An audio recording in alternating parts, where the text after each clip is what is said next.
Voilà, nous vous saluons, fidèles téléspectateurs de Canal Congo Télévision. Bienvenue dans votre émission Grand H, qui est vraiment spéciale ce soir, parce que nous aurons à recevoir pour vous, pour la deuxième fois, l'honorable Dédé Moupassa, avec notre invité. On va plus insister sur le discours du président de la République, sur l'état de la nation et d'autres questions d'actualité. C'est purement spécial. Doumontier au micro et Moron Djambé à la réalisation. Bonsoir, honorable Dédé Moupassa.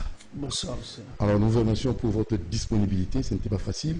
Un discours vraiment qui vous a pris plus de 2 heures de temps, donc 2 heures 20 minutes. Ce n'était pas facile. Non, pourquoi? C'est des séances voulues. On a démontré un chef de l'État dynamique qui s'est tenu pendant 2 heures, plus de 2 heures debout, avec des députés aussi élégants et excellents, qui sont restés à l'écoute, même la population qui applaudissait du début à la fin. Moi, je pense que l'ambiance était très correcte. Je n'ai pas vu, comme d'habitude, des gens dormir ou se monter. C'est parce que la question était intéressante.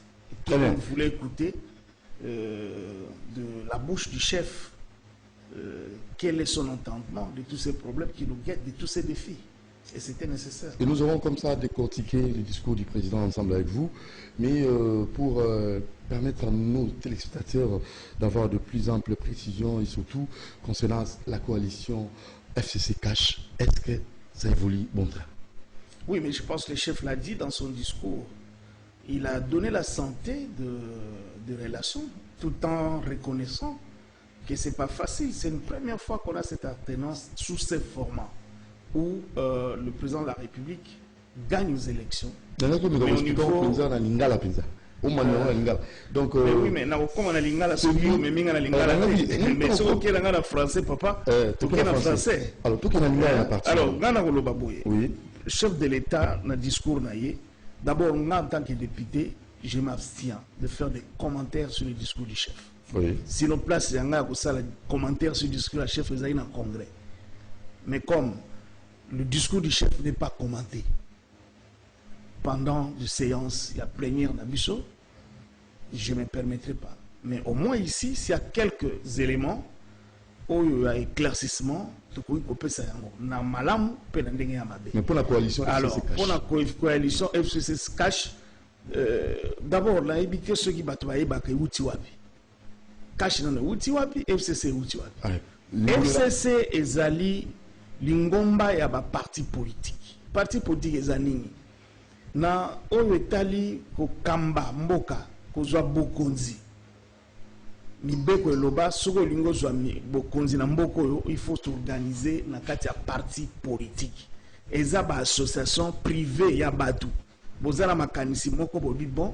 Biso poto sala musala ya politique na Mboko na ndenge ya gouverner na ndenge ya ko bongisa ko pesa bien-être en population pour na biso to moni makambo kinde boye na ngalo bana sens que il faut to pesa bolenge balenge misala, il faut to encadrer bana basi, il faut to sala boye to batela zamba to tonga bandako na ba ville te to tonga bandako étage te. Ça c'est votre vision et ce boza ebele bokokani na vision wana bosali parti na bino.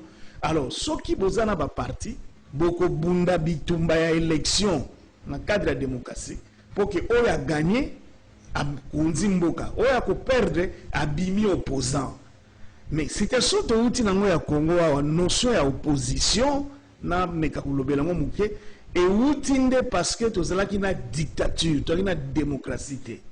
To na kati ya dictature, tata B moko parti B moko et ezala ki style ya gestion oyo mokonzi oya biso atika biso nkondo maréchal a monaki na baoya ye belé pe mususu lelo bazali na biso ti lelo ba monaki que ko bongisa mboko il fallait kaka tozana na lisanga moko et puis ezalaki mouvement à l'époque ne bongo ezalaki kolonga ba communisme ba socialisme makambo kilikili. Alors parti politique là bo fongo ba parti politique balobi bo sala siko examen bo sala concours na bango ba sala nguna élection. Donc parti politique ezalaka un objectif moko principal ezali ko zwa Bokonzi. Ko zwa Bokonzi.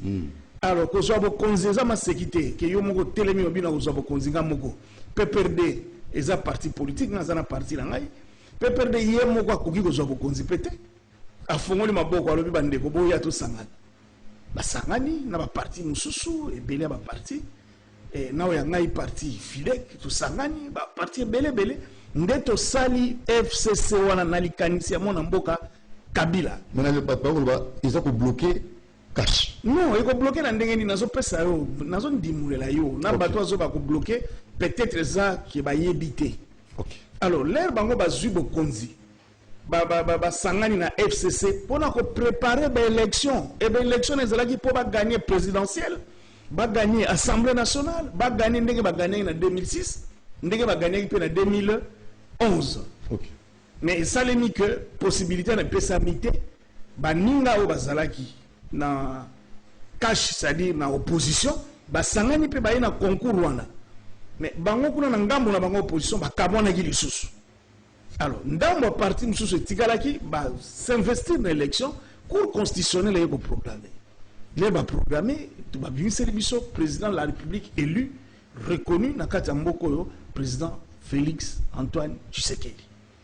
Biso nyonso tondimeli yenda zo konzamboka destiné à Congo mobimba ezala maboko na ye. Monsieur Martin Fayoulou, alors vérité des urnes, Martin Fayoulou, vérité des urnes, libre à lui. Ceux qui a montré la justice à Congo na ba preuve na ye azana parce que justice na Congo. Les roquets na justice va programmer mutu mususu. Quelle est la instance? Yangonda za ko tambola kena Union européenne, akena Union soki nini, akena instance soki wapi azako bunda nango. Alors, mutu nyonso yende kaka yebi solution ya yi mena ba institution ya mboka ndenge sengeli to kendaka tina cour constitutionnelle. Lokola kendeki na cour constitutionnelle, le cour constitutionnelle lobby. Ils ont été arbitre, c'est à lobby. Ata touche simba qui par hasard et côté arbitre siffle à appel à Tchebalewana, nous tournons ça s'incline. Des rôles à cour constitutionnelle. C'est la réforme de la cour constitutionnelle. Mais oui, à ça politique, à quoi que c'est la réforme. Le président de la République a saigné un peu. Chef de l'État dans le discours a saigné peu réforme. A saigné réforme. Réforme là qui signifie. Il faut mes alliés ko bongisa, ko améliorer nandenge ya ba mibeko. Parce que la cour constitutionnelle bakanga bangote o kangele wapi hein omoni alors soto sai mibeko ke muta cour constitutionnelle bakanga na corruption tala ndenge to ko kangela ça peut réforme so robi réforme ça te ke ba ko dissoudre non mibeko ko uta kaka kuna omoni donc aza politique ya Congo so kaza lésé aza pena vision o aza ko loba ko ça normal mais acha ko na place publique ndenge acha na place publique ndeko donner ça c'est ça na parti na ye na pesa mbote en passant azak na kati ya ko raisonner ndeni ko changer constitution ba papi tamba ba Claude Machala ba tebele ba oya Congo positif ndeko na Congo positif azana 75 articles a publié ça fait 3-4 ans azako senga congolais bon y a to réfléchir parce que ko gérer mboka na ba article oyo e ko kedi malamu te mais lelo il a ni mamba to ko mona que sur le plan Kabila na Congrès Moussou le cas qui en 2012, je pense. À ce qui réforme. Parce que mon les amis tu as aussi l'élection, bon on a besoin changer méthode à voter gouverneur, tu changer méthode à voter président de la République. Donc réfléchissez. C'est qu'à lancer qui parle, na Congolais à réfléchir, surtout Congolais politique. Tout le monde président de la République a eu élection à deux tours. Non, tu sais là qu'on a deux tours en 2006. On a idée à lancer balle dans l'opinion publique. Mais dans son discours, c'est-à-dire nous avons expliqué le conflit à Kachouana Ndengozako Bundanango. Alors, heureusement, la FCC n'est pas sangani na ba parti nyoswana. Toke l'élection, biso zalaki na sima ya Shadari. Il faut que ba mutuana. C'est-à-dire à ta opposition mon tozo bunda bitumba ba valeur républicaine, il y a batu, il y a gouvernance, il y a gestion pour y baba. Parce que ce qu'on a pouvoir de gérer le ministre intérieur, il y a ma sécurité. Hein? Il y a ma sécurité. On le soldat qui n'est pas tambo la bomi, soldat qui n'est pas tambo la sali, ce qui n'est pas keke, il y a un faut la subir. Parce que le ministre de l'intérieur, on a un organe ni balé à ma casse aux agos gérer. Ni ça tout couteau. Police, l'intégrité nango, ils ont sous tutelle du ministre de l'intérieur, aux alliés, na DGM. Immigration sous tutelle nayo na ANR sous tutelle nayo quatrième ko bakisama na éviter dans le niveau de décentralisation parti musu sur l'administration au niveau de la province. C'est-à-dire aux abutu moi il faut un relais ya ko bongisa. Il faut prendre ba mesure aux a ko précéder makambo ko comment. Tokoloba nous sur tokoloba. Mais moi je le connais par exemple autour de Ramazani na bien à l'université. Na bien na Kasaba. Mais le professeur Boumi Mboko. Non, le professeur Boumi Mboka. Nous sommes le professeur Boumi Mboka. Tout le monde est quand même professeur. C'est-à-dire les professeurs que vous prenez là, dans leurs auditoires, n'ont rien à voir avec des professeurs qui ont la politique. Ils ont la conquête à pouvoir. Il faut atteindre la partie politique. Exactement. C'est conquête. Mais ça conquête à pouvoir. Ça n'a rien à matière à cours. Pour la conquête, tu as une stratégie. Loi et lobby, cours constitutionnel des Arabes. Na soki bozana administration des Arabes. Applicabilité à ce qu'on a eu. Ils ont dit lobby aux arbitres. Aux autres ça va ndenge basala coach ou bien ndenge arbitre à match. Après yo comme coach ya vita.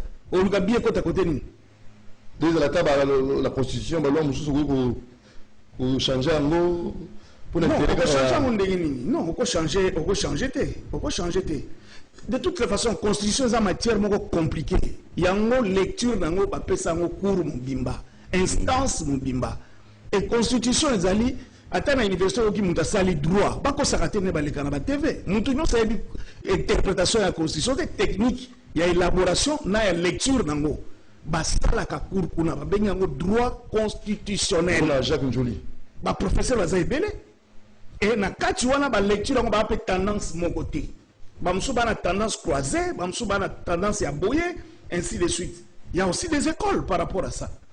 Donc to kota kuna te ba minimiser ba professeur congolais té. Ce serait une erreur. Les professeurs congolais bazala na ba université. Oh, yo bazala politique, ils sont pas professeurs de politique. Bazala professeur de politique. À mon avis, d'ailleurs, il faut peut-être poser au très honorant, ils ont un titre comme un sécurité. Mais sinon, pour moi, un professeur de l'université qui se jette dans la politique, il n'agira plus comme professeur. Il faut ça la politique. Il y a un tiki qui est politique, à zongi qui professeur. Ou ce qu'il y a un professeur à Longwe, à Sengi, mise en disponibilité, n'est à Kolobasso sur un compte à l'université. Peut-être ça peut changer les choses. Parce que c'est deux mondes différents.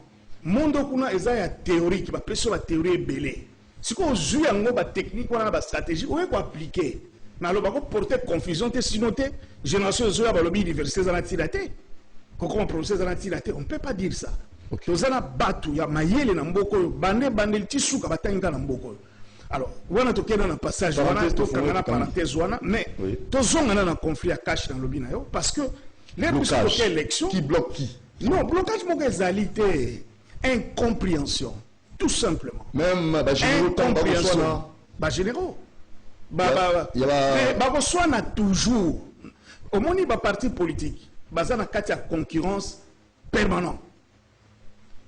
Dans le parti, acteur politique, concurrence permanente. Parce que vous avez place des actes mon corps. Il faut voir les 10 personnes.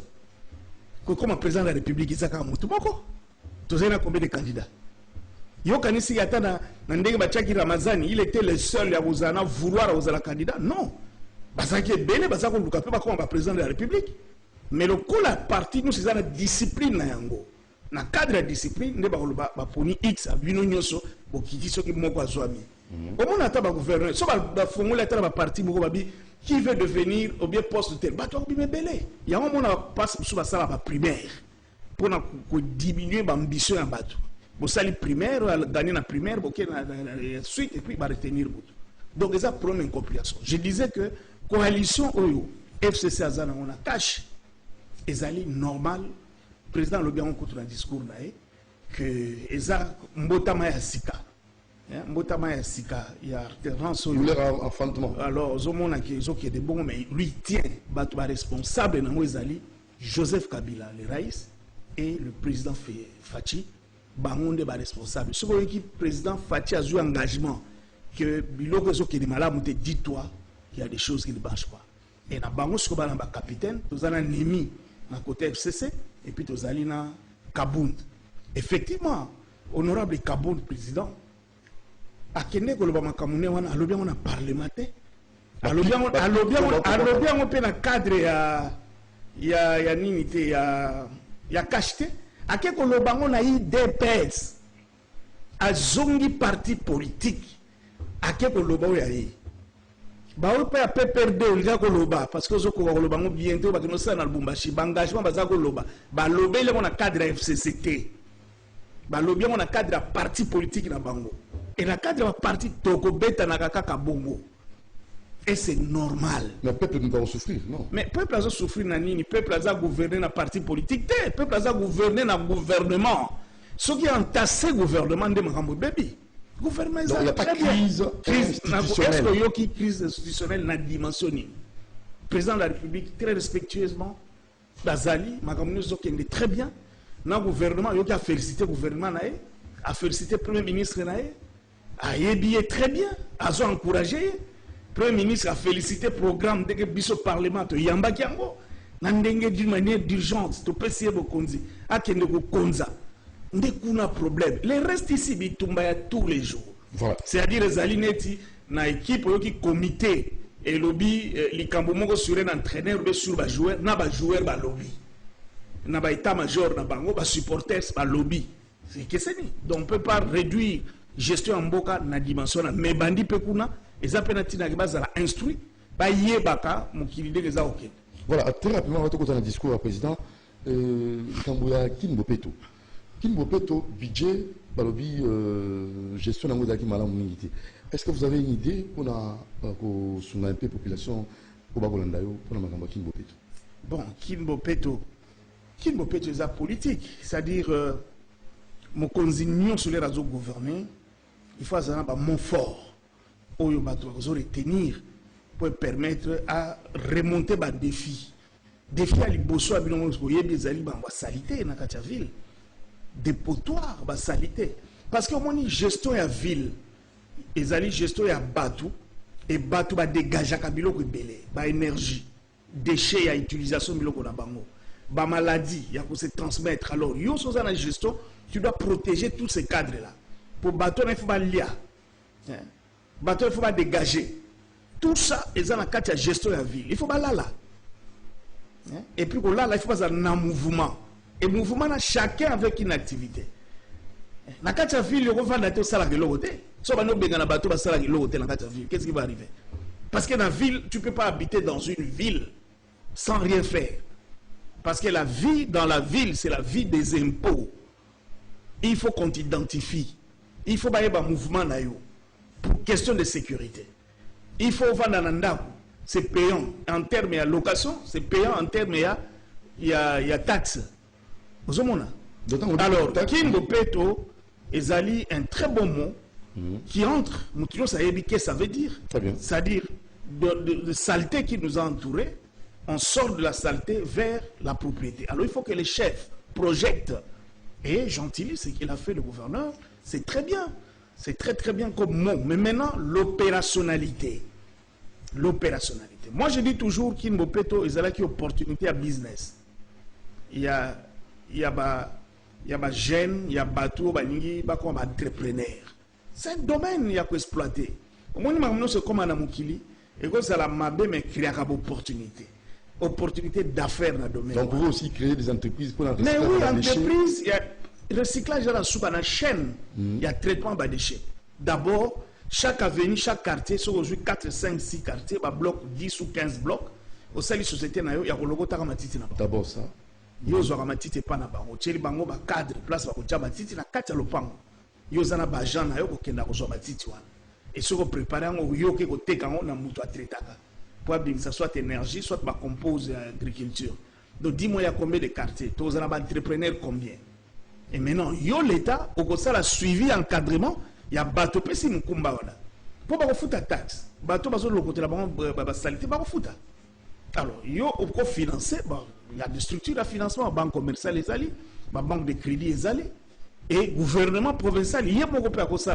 Parce que, à la longue, ce sont des taxes et ça peut ressources ya kokota mbongo na caisse ya province.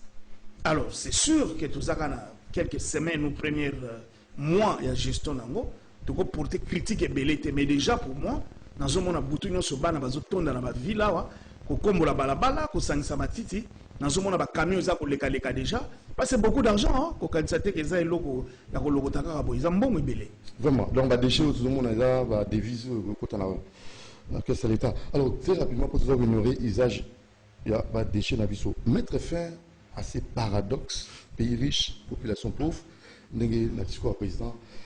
Alors oui, voilà la question, bien faut tout le président de la République, le politicien.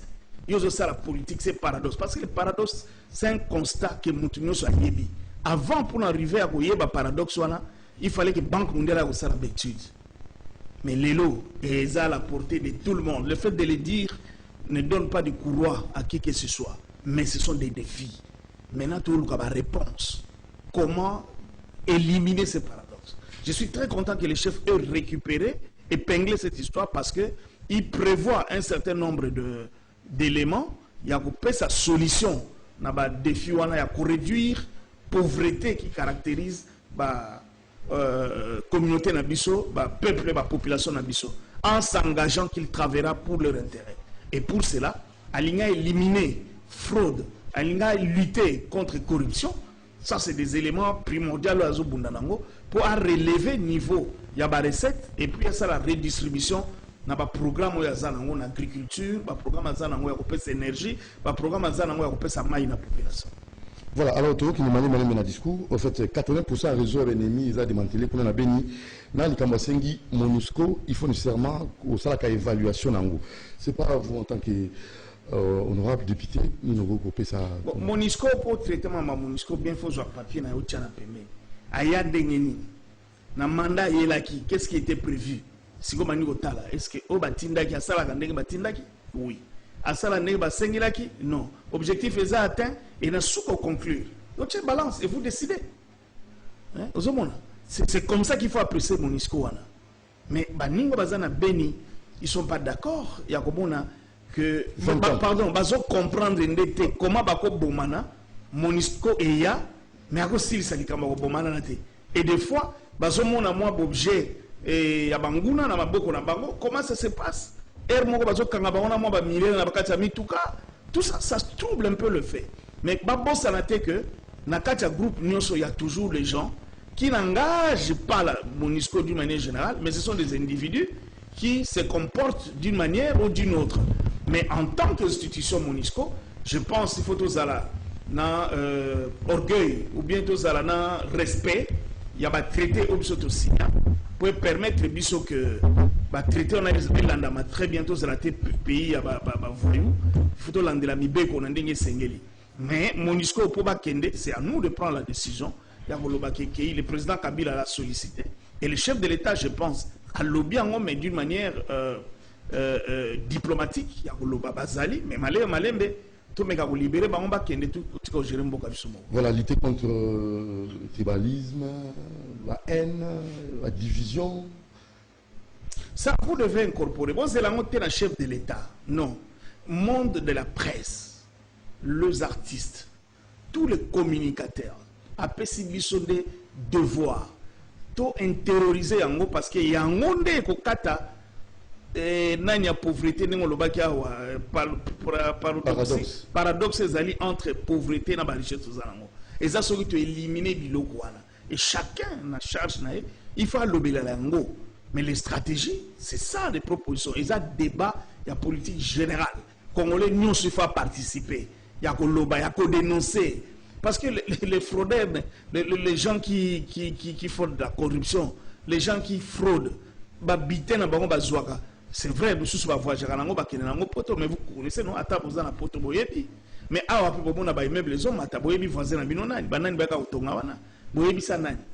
nous observons, nous deux ranges, 3 ranges attaquent au dénoncer te bolo baté bino bo se problème ko petaka maboko bozela e buta ipa nani ça dit c'est une responsabilité na biso nyonso poto meka ko kitisa yango parce que nous tous nous sommes dedans Nous tous, nous sommes dedans. Justice... Alors, pour éviter, il y a un lobby, il réforme la justice. La lobby, ce sont des mots qui rongent notre communauté. Donc, il y a 10 000 frottés à quoi indexer. Mais prise de conscience qui est mis sur place mon côté. Les riches sont dans des environnements de pauvres aux richetés. Riches sont dans un environnement de pauvres, c'est faux aux richetés. Parce que nous sommes Caïn, dernier cri, au temps de la balabane. Et ça, il respire. Il faut tambour à la vitesse à ma casse. Au temps de la il faut que les gens qui voient que le tambour à cousin. Je ne sais pas. On peut faire souffrir le moteur pour rien. On peut faire ya kitoko ya kosakanate mais domestique nous avons pas condition ma bien le fièvre typhoïde dandako. C'est ça. Et oui le fièvre typhoïde dandako. Donc parce que mon pépé aux autres na ba pembe ni wana ça pollue et au lien il faut que ezala d'une manière générale. Donc et bon mengo na yo na ndenga généralité le Congo doit avoir de millionnaires, même de milliardaires. Il faut ezala bongo. Congolais face à un moyen mbongo. Et la corruption, président il faut les mbongo contre la corruption. Aux mbongo c'est nécessairement que la corruption. Non, c'est faux. Et les 15 millions très bien. Les 15 millions très bien. 15 millions si les lots histoire nango ba expliquer on a bien été. Na éviter ceux qui yo journalistes aux histoire nango ezali mbonga nini et kende ki wapi et ça la ndeni. Na ce que je sache, ezali ba comptabilité. Les alliés par recette côté dans le trésor dans l'État mais ça la on a par redevance nous sous on a pas ça va détail bela parce que je le bêtise pas correctement bien mais poursuite dans moi les alliés en degré tous en cour de compte tous en inspecteur de finances tous en tribunal donc parquet tribunal nous soana sala musala bala ça ce que c'est mais je me souviens que le procureur général a pris la charge à Web Sabatouke il prend sa charge. Il est en train de mener des enquêtes. Ça fait 6 ou 8 mois. Attendons voir. Attendons voir. Bazala ba yiba mbongo. Balo banabiso ke ba yiba. Ezala ke ba yiba te, ezala kaka bœuf mombo yaki, balo bakaka. C'est important dans lutte tozo benga po to continuer na lutter contre la corruption. Alors, le province, bazala na facilité on a pour se développer, pas de barrières, pas de blocage. Comme l'a bien précisé le président de la République. Est-ce que cause de la mise à l'application? Non, mais le président a Ebimboka frappé fort. A Ebimboka très bien. Pour mon délai pas à tang il a un discours à Zagoloba. C'est qu'à Ebi. Et puis à Zamutamboli. Donc qu'est-ce que ça veut dire? Qu'est-ce que ça veut expliquer? Oui. Donc qu'est-ce que péréquation pardon, et sa stratégie à développement au Bachaki depuis 2006. Il y a gestion en Boka. On Bachaki Keswana. Mais maintenant, il fonctionne à rater parce que déséquilibre la production dans Boka des Amakas. Alors, on s'est donné des moratoires pour battre l'équilibre dans les pays Boka